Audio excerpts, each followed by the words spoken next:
Très ravi de vous retrouver pour une nouvelle édition du journal de l'économie sur Sika TV. C'est parti avec le sommaire.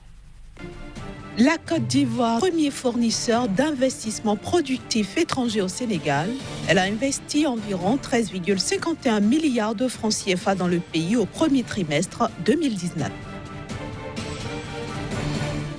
Le Togo opte pour le prélèvement à la source de la TVA. L'objectif est de sécuriser les deniers publics en empêchant le détournement de cette taxe par les contribuables. Enfin, au Kenya, des entreprises fournisseurs de biens et services au gouvernement sont sous la pression du manque de liquidité.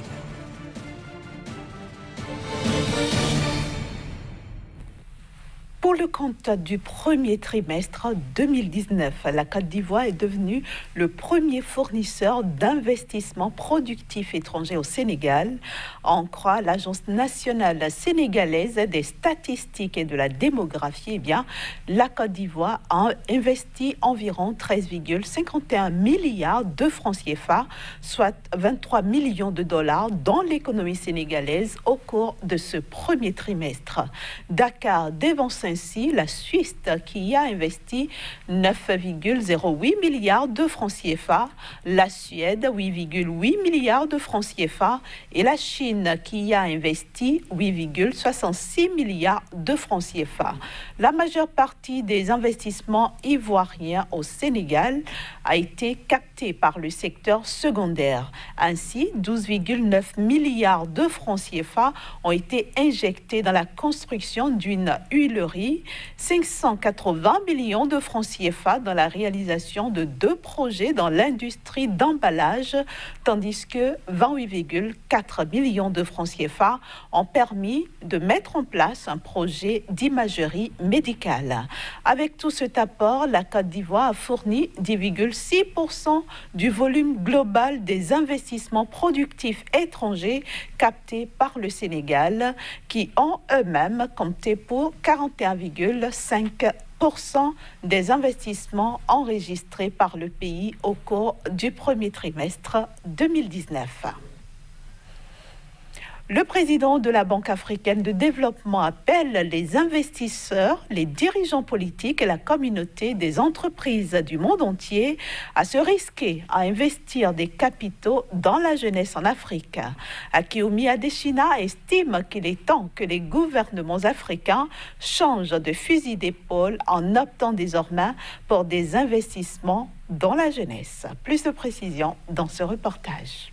Dans son plaidoyer en faveur de la jeunesse africaine, le président de la Banque africaine de développement a lancé un appel à l'intention des investisseurs, des dirigeants politiques et de la communauté des entreprises du monde entier afin qu'ils se risquent à investir des capitaux dans la jeunesse en Afrique.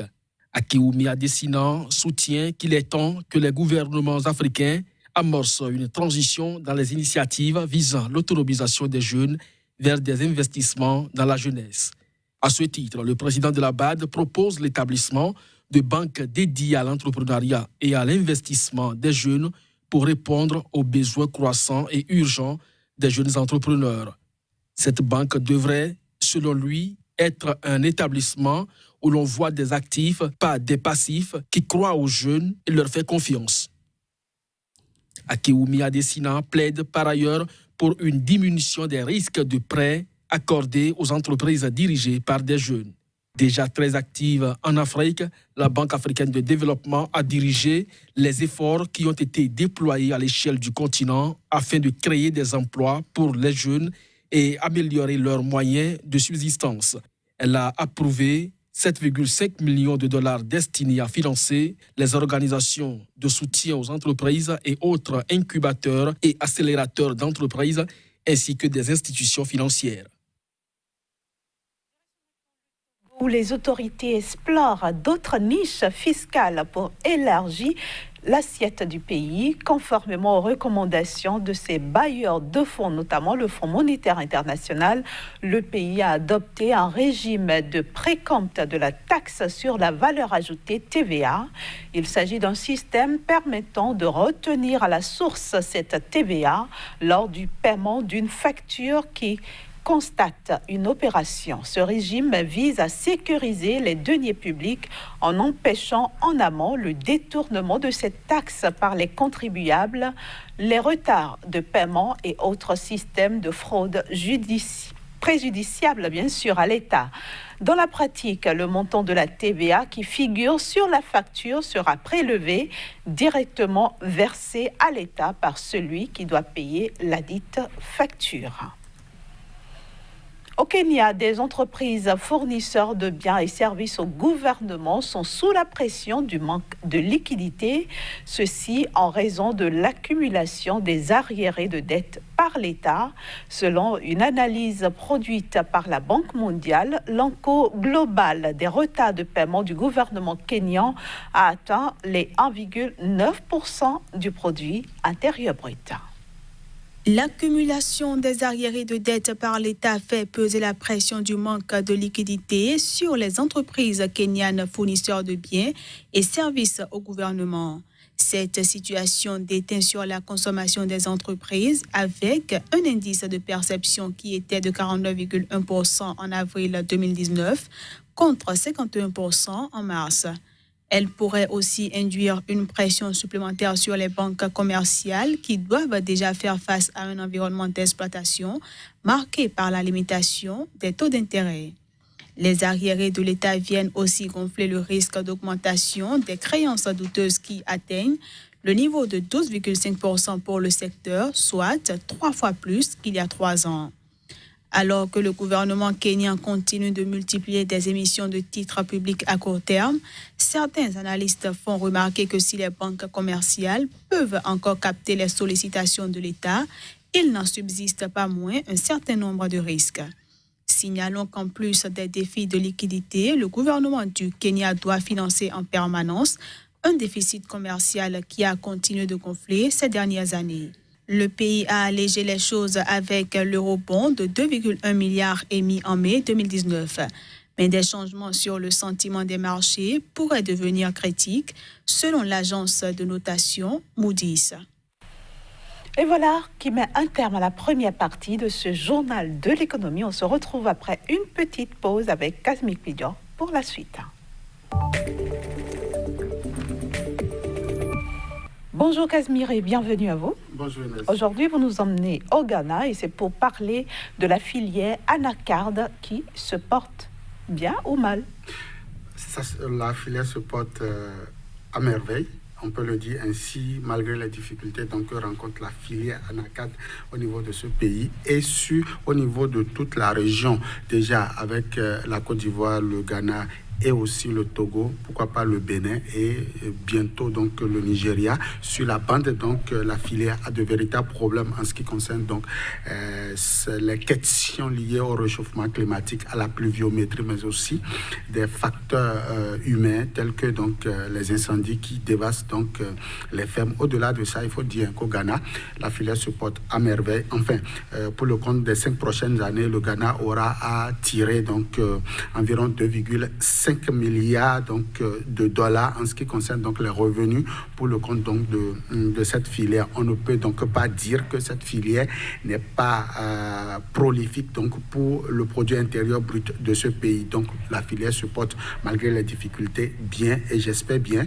que le Ghana pourra donc miser davantage dans cette filière pour pouvoir rehausser le niveau donc, de son produit intérieur brut. Et pourquoi pas transformer afin d'atteindre véritablement les perspectives économiques qu'il s'est lui-même fixées. La filière se porte bien, vous l'avez dit, et c'est parce que l'État ghanéen a joué sa partition, n'est-ce pas ? C'est bien ça, Inès. Il faut dire que déjà la filière depuis 2018 bénéficie donc de l'assistance des structures bien organisées en ce qui concerne donc les différents composants de la chaîne de production. Depuis donc les jeunes plants jusqu'à donc l'exportation. Aujourd'hui, il est oisible de retrouver une structure pouvant permettre donc au pays de pouvoir discuter avec les producteurs, les premiers acteurs donc de la chaîne de production, mais aussi les clients, les potentiels clients qui sont un peu tapis dans le monde, qui véritablement redoublent d'ardeur sur la qualité de la production. Il faut dire que selon donc le ministère en charge de la production agricole,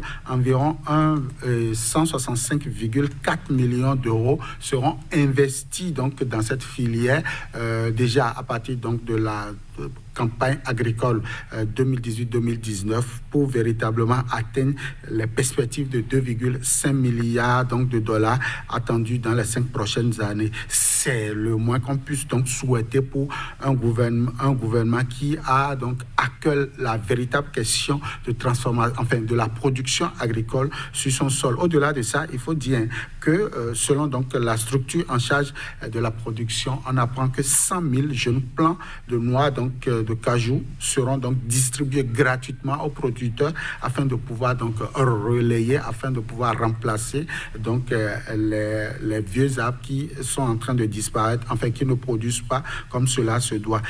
Voilà quelques donc actions en vue donc de relancer la production. Il faut dire que déjà pour le compte de l'année 2019, le Ghana a affiché une production record de près de 18 000 donc, tonnes pour le compte donc de l'année 2018-2019 contre une production sur le plan, enfin contre une transformation sur le plan local d'environ 130 000 tonnes, ce qui véritablement montre l'envie de ce pays de pouvoir diversifier ses sources de revenus en ce qui concerne le produit intérieur brut. Alors, Kazmi Pedjo, il n'y a pas que tout est rose dans cette filière au Ghana. Il y a des défis nombreux qui sont là à remonter. Alors, quand vous prenez les 10 prochaines années, comment est-ce que vous voyez l'avenir de cette filière au Ghana?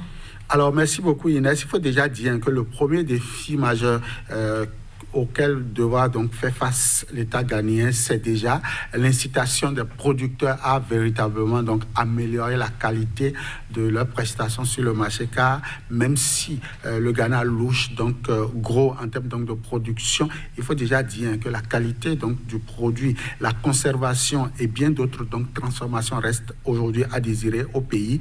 Au-delà de ça, la transformation reste et demeure encore un véritable problème que le Ghana devra résoudre. Ce n'est pas que le Ghana. Il y a aussi des pays comme la Côte d'Ivoire, je l'ai dit tantôt, le Bénin, le Togo, le Nigeria, qui devront donc faire face à la question du développement, enfin de la transformation industrielle de la production. En effet, le Ghana, je l'ai dit tantôt, pour le compte de l'année 2019, n'a transformé que 130 000 tonnes sur les 800 000 produits, ce qui véritablement pose la question de la valeur ajoutée apportée à ces produits-là.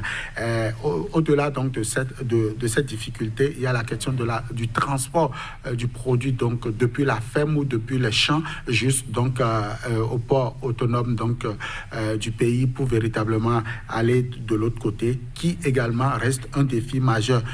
Au-delà de ça, je crois que le Ghana pourra donc mutualiser ses expériences avec la sous-région, pourquoi pas, pour véritablement donner un lendemain meilleur donc à cette filière au niveau du pays, en attendant certainement que la pomme également ne soit transformée pour produire donc du jus ou pourquoi pas des dérivés pouvant permettre d'ajouter toujours de la valeur à cette production-là. Merci beaucoup Kazmi Pedjo, merci d'être donc venu nous parler de la filière anacarde au Ghana.